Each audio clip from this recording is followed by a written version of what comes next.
ঘুম থেকে উঠে যদি দেখো তোমার সামনে এমন সুন্দর করে খাবার সাজানো আছে, তখন তুমি নিঃসন্দেহে ভাববে যে তুমি তোমার মায়ের কাছে আছো। হ্যাঁ, আমিও ছিলাম মায়ের কাছে। মায়ের সাথে কোনো কিছুর তুলনা হয় বলো?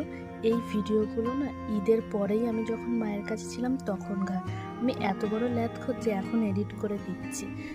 মা দিয়ে দিয়েছিল দুপুরের খাবার। আজকে করেছিল মা বিরিয়ানি, চাটনি, পাঁপড়, স্যালাড, মিষ্টি, কষা মাংসও ছিল, সেটা পরে আনা হয়েছিল, সেটার ভিডিও করা হয়নি।